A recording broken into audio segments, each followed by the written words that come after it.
Press media को मोर नमस्कार और अभिनंदन।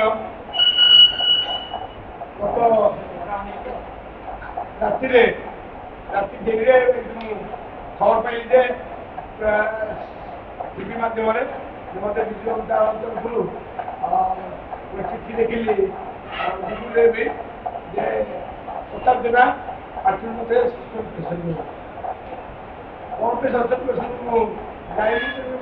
सामाजिक पचारे मुझे देखिए कौन कौन नहीं महापुर ऊपर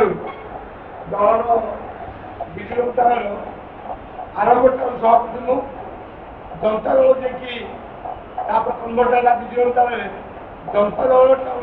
शेष सभापति एवं ये विजु जनता दल पूरी जिले में विशेषतः विजु जनता तैयारी करे मोर व्यक्तिगत भाव बहुत भूमिका थी जो पूरी जिले में अन्य सीनियर लीडर मान राज्य सब जनता छाड़ी आसापी दिलीप राय सागर कन्टाक्ट करी म्यूनिशिपालिटी को सारे म्यूनिशिपालिटी आम आइलु कथा कर राजी होते आम जनता छाड़ी तेणु विजु जनता तैयारी जो दुज मुख्य भूमिका थे विजय महापात्र और दिलीप राय आम मिसी पूरी जिले में अन्य जगह कम कर संपर्क विजु जनता दीर्घदिन गोटे आंचल दल भारत वर्ष में 1 लाख दल कम कर 26 लोक धरी पावर रही जो आम भाया लोक ग्रासरूट कम कर जो मैंने आम भाया लोक दल परिश्रम दिन रात कर विजु जनता को तैयारी कर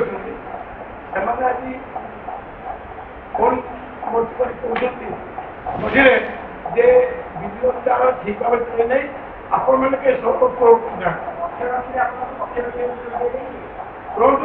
प्रथम कह चाहे जे मत विजु जनता चिठी कि फोन माध्यम जन नहीं मु गुगुल माध्यम जानी चिठी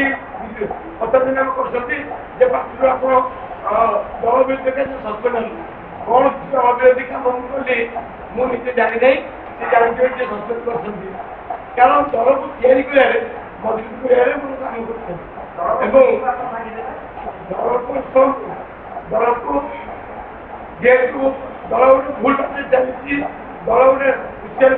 मुवमेंट चली ठीक करने आम भाया लोक सारा ओडिशा विभिन्न जगह जेहेतु महापुर जगन्नाथ सेवक पूरी रोचे लोक मो दल सारा ओडार से कहले राज्यसभा इलेक्शन में जेहेतु दिलीप राय आमर जे विजु पट्टनायक मात्र पुत्र राज्यसभा इंडिपेंडेंट भाव छिड़ाई आम दलर विजु जनता जो अवस्था किपरि जीतिक पुणी दलर दल को संभाल तेणु दल आप कहते एत बंधु आम सुभचित्र बीजेपी ग्रासरूट कहले महापुर जगन्नाथ को नहीं देखिए मत लगे महापुर जगन्नाथ निर्देश कर गोटे दिलीप राय पकड़ा मुझे एमएलए नहीं भोट देवी मुझे रेस्पेक्ट करी रेस्पेक्ट भाव में दल को मजबूत करने दिलीप राय को भोट देवाई अनुरोध विजु जनता दल गोटे इतिहास देश में गढ़ाईला आम स्टूडेंट जनता दल जो जोगदेलु विजु पट्टनायक नेतृत्व से आंटी को विश्वास कर विजु पट्टनायक नेतृत्व परवर्ती समय विजु जनता दल विजु जनता दल जो नीति आदर्श कम करता आज दल किसी लोक पुछ कर दल को हस्तभस्त कर से राज्यसभा इलेक्शन में आमर आमर संख्या जहाँ राज्यसभा विजु जनता दल जड़ी देवाई आमर कैंडिडेट आमर राज्यसभा संख्या अच्छी द्वितीय स्थान आम जेहतु संख्या नहीं कौन पे आम जड़े कैंडिडेट दिगला जे कि आज दल ये अवस्था है दल आज अपराध कला यही भूल बारंबार कर तेणु जेहेतु आम विजु जनता दल को दिलीप राय प्रतिष्ठा करते ଏବଂ ମୁଖ୍ୟମନ୍ତ୍ରୀ ନିଜ ଦଳରେ ଏବଂ ବିଜୁ ପଟ୍ଟନାୟକ ମାନସିକ ଥିଲେ ବିଜୁ ପଟ୍ଟନାୟକ ପାଖରେ ସେ ଦିଲ୍ଲୀରେ ଶେଷ ବିଶ୍ୱାସ କରୁଥିଲେ ତାଙ୍କ ସବୁ ତକ ଦିଲ୍ଲୀ ଭାଇଙ୍କୁ ସିଏ ଦିଲ୍ଲୀ ଭାଇ ତାକୁ ବାପା ଭଳି ତାର ସେବା କରୁଥିଲେ ଏବଂ ଦିଲ୍ଲୀ ଭାଇକୁ ବିଜୁ ପଟ୍ଟନାୟକ ମାନସିକ ରୂପେ ଦେଖୁଥିଲେ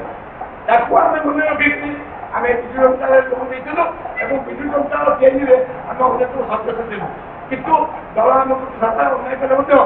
ମତେ କେବେ ବାହାର କରୁଥିଲେ କାରଣ ଯଦି ବାହାର କରିଥାନ୍ତେ ଯେତେବେଳେ ମୁଁ ଦଳ ସଭାପତି ମତେ 11 କାଉନ୍ସିଲରୁ ବିଜୁ ଜନତା 21 କାଉନ୍ସିଲରୁ ଜିତିଲି ମୋ ନେତୃତ୍ୱରେ ଦଳ ଟାଉନ୍ ସଭାପତି ହିସାବରେ ମତେ ଚେୟାରମ୍ୟାନ୍ ନ କରିକି ଜନ୍ ସଙ୍ଗକୁ ଚେୟାରମ୍ୟାନ୍ କରିବା ପାଇଁ ଠିକ୍ କରାହେଲା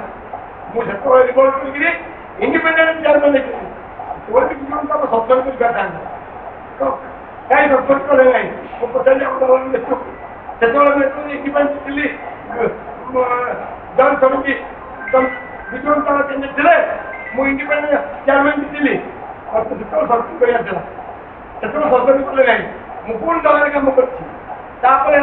ମୋ ଦଳର ଥିଲାବେଳେ ତା ଚେୟାରମ୍ୟାନ୍ ସରିଲା ପରେ ଯେଉଁ ଇଲେକ୍ସନ୍ ହେଲା ମୋ ଏରିଆକୁ ଲେଡିଜ୍ ଦିଆଗଲା ମୋ ୱାର୍ଡକି ଠିଆ କରିକି ତାକୁ ଟିକେଟ୍ ମାଗିଲୁ ବସ୍ତି ପାଇଁ ଟିକେଟ୍ ଆଣିକି ଆଣିଲେ ଟିକେଟ୍ କାଟିକିରି ଆମକୁ ଅନ୍ୟ ଲୋକଙ୍କୁ ଦିଆଗଲା ମୁଁ ମୋ ବିଷୟକୁ ଇଣ୍ଡିପେଣ୍ଡେଣ୍ଟରେ ମହାପୁର ଜଗନ୍ନାଥଙ୍କ ନାଁ ନେଇ ବିଜୁ ପଟ୍ଟନାୟକ ଫଟୋ ନେଇ ଜିତେଇ ଆଣିଥିଲି ସେଠି ମୁଁ ପୁଣି ଦଳରେ ଥିଲି ତାପରେ ମୋ ୱାର୍ଡକୁ ପୁଣି ମୋତେ ସେତେବେଳେ ମୁଁ ଦଳରେ ସକ୍ରିୟ କାମ କରୁଛି ମୋତେ ସେତେବେଳେ ପୁଣି ଟିକେଟ୍ ଦେଲେ ନାହିଁ ସେତେବେଳେ ଦଳର ସଭାପତି ମୁଁ ପୁଣି ଇଣ୍ଡିପେଣ୍ଡେଣ୍ଟ ଟିକେଟ୍ କରୁଛି ତେଣୁକରି ସେତେବେଳେ ବରିଷ୍ଠ ପାର୍ଟିଙ୍କ ଉପରେ ଆକ୍ସନ୍ ନିଆଗଲା ତାକୁ ଯେତେବେଳେ ଟିକେଟ୍ ନ ମିଳିଲା ଗୋଟେ ପଟେ ସପୋର୍ଟ କଲା ଗୋଟେ ପଟେ ମୁଁ ବସି ପ୍ରେସ୍ କନଫରେନ୍ସ କରିଦେଲୁ 32 ପିଲାଙ୍କ ସାଙ୍ଗରେ ପାର୍ଟି ଅଭିନୟ କରାଇଥିଲି ସେତେବେଳେ କି ସସ୍ପେଣ୍ଡ କଲେନି କିନ୍ତୁ ଯେହେତୁ କହିଲେ ଦଳର ଅବସ୍ଥା ବହୁତ ଖରାପ କିଛି ଉଚ୍ଚକରି ଲୋକ ଦଳକୁ ପରାହତ କରି ତାକୁ ନଷ୍ଟ କରିକି ନେଉଛନ୍ତି ବିକ୍ରି ବଟା କରିବାକୁ ନେଉଛନ୍ତି ଆଜି ମୋତେ ସସ୍ପେଣ୍ଡ କରାଯାଉଛି ଜଣେ ମୁଁ ଯେହେତୁ ସେବା ବହୁତ ଲଢ଼ିଛି এই ଯେଉଁ ପରିକ୍ରମା ପ୍ରକଳ୍ପ ଉପରେ ଏବଂ ପୁରୀର ସଂଗଠନିକ ଦକ୍ଷତା ଉପରେ ଆପଣ ପରବର୍ତ୍ତୀ ରଣନୀତି କ'ଣ ଶୁଣନ୍ତୁ ଏଇ ଯେଉଁ ଦଳକୁ ଆମେ ମଜବୁତ କରିବା ପାଇଁ ମୁଁ ଅପିଲ କରିଥିଲି ଯେ ଦଳ ପ୍ରତିଷ୍ଠାତା ବିଜୟ ମହାତ୍ର ଆଉ ଦିଲ୍ଲୀପ ରାୟ ବଦଳି ପାର୍ଟି ଭଳି ଲୋକଙ୍କୁ ଦଳକୁ ଫେରେଇ ଆଣିବେ ଯଦି ବିଜେପିର ସୁଯୋଗ ମିଳେ ଶୁଣନ୍ତୁ ମୁଁ ଗୋଟେ ଇଣ୍ଡିପେଣ୍ଡେଣ୍ଟ ମାଇଣ୍ଡେଡ୍ ଲୋକ ଯଦି ଆମେ ରାଜନୀତି କରୁଛୁ ରାଜନୀତିରେ ଯଦି ନିଜର ଦଳରେ କହିବାର ଅଧିକାର ନାହିଁ ଯେତେବେଳେ କଂଗ୍ରେସ ସାଙ୍ଗେ ରାଜ୍ୟସଭା ଆଲାଏନ୍ସ କରିବା ବି ବାହାରିଲେ କୋଉ ସଭ୍ୟ ସାଙ୍ଗରେ କଣ୍ଟାକ୍ଟ କରିଥିଲେ କି କୌଣସି ଆମ ମେମ୍ବର ମାନେ ସାଙ୍ଗେ ମିଟିଂ କରିଥିଲେ କି କୋଉଭଳି ଭାବେ ଆଣ୍ଟି କଂଗ୍ରେସ ଦଳଟା ହଠାତ୍ ନାଚ କରି এই ଯେଉଁମାନେ ଦଳ କୁଚକ୍ରି ଅଛନ୍ତି ସେମାନଙ୍କୁ ବିଦାୟ କରି ମନ୍ତ୍ରୀ ପାର୍ଟି ଭଳି ଆଉ ଦିଲ୍ଲୀପ ରାୟଙ୍କ ଭଳିଆ ବିଜୟ ମହାତ୍ମା ଲୋକମାନେ